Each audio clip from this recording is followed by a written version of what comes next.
the greatest collection of dance hits ever made. You get Funky Chicken by the Chickadelics, Shake Your Tail Feather by Cogburn and the Coops, Got to Get My Talons on You by the artist formerly known as Rooster, Baby Baby Baby by Baby Chick, Oh Baby Baby by Chick Baby, Baby Baby Oh Baby by Baby Baby, I Wear Funny Hats by Weird Al Yankovic, and much, much more.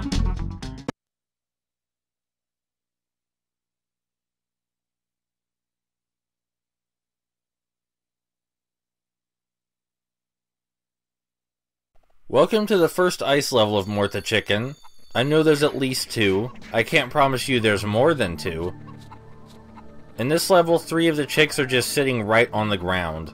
Very obvious because they kind of contrast with the light blue very well. And right here is a common glitch in this level. Yeah, for some reason touching that pillar absolutely sends me flying. But hey, whatever, it's not like it hurts anything. Aside from the 3 chicks on the ground floor, the rest are just up here, of course. Unlike a lot of the other stages, there's no specific order it seems like you're meant to get them in. This level's also really tiny. I feel like even if they wanted to hide them well here, they would have a very difficult time doing so. I do like the cubes that run up and down that slope, though. I guess that's the defining feature of the level. Besides the fact that the chicks are now wearing caps because it's freezing out.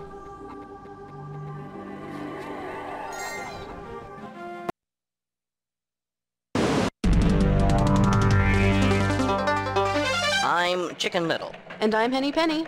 What's it all about? Why are they taking our chicks? Are they as afraid of us as we are of them? Why is the portal to their world at the bottom of a well? Let's get some answers from our resident expert, author of Your Inner Egg, Who Needs to Fly, and The Coop of Tomorrow, Dr. Carl Cockerell. Carl Cockerell, these cubes, our chicks, explanation? Henny, it could be just as simple and harmless as it seems. These cubes have always been down there, shy but curious. When they heard our youngsters laughing and having a good time, maybe they just came up to see what the fuss was about. So why did they kidnap the chicks? Well, maybe they haven't been kidnapped. Maybe they're just having a sleepover. Maybe they made a play date. But what if this well has somehow become a gateway to another dimension, a dimension composed entirely of cubes? That's ridiculous, Henny. If you're going to indulge in random speculation, which is my job, by the way, you might as well say that we're all just images on a screen being manipulated by large featherless bipeds in some kind of video game. How do you like that? Huh? Thank you, Carl Cockerell. Now, back to your regular programming.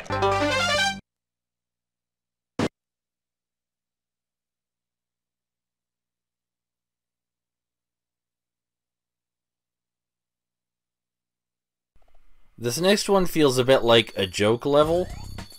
I guess a lot of the levels could feel like a joke level to some people.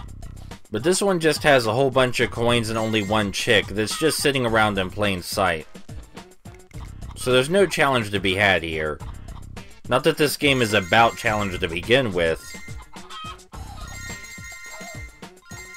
But it's just kinda coin vomit. I would say it's a breather level, but there's really nothing that you need to take a breather from.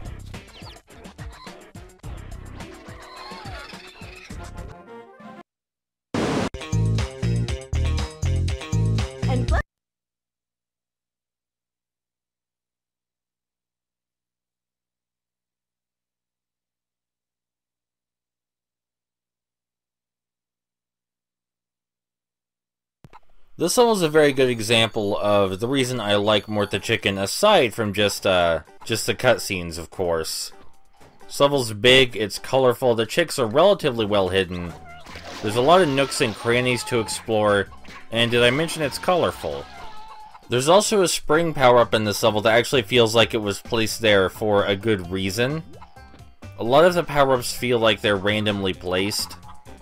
But I get the impression that most of this game was just meant for kids to run around and goof off doing whatever. So the random placement of power-ups is probably not unintentional. I mean, as a young kid, I probably would have loved to just run around all the levels, smacking things and grabbing coins, not really paying any attention to anything else. It's weird how they place these cubes in spots, in walkways, where they would be challenging in any other game where challenge was actually a factor. But they're not challenging because it's this game. And yet it's like they're trying to keep the illusion that there's some challenge in the placement of the cubes. I'm pretty sure you could stick them almost anywhere. But they lovingly place them for some reason that isn't readily apparent.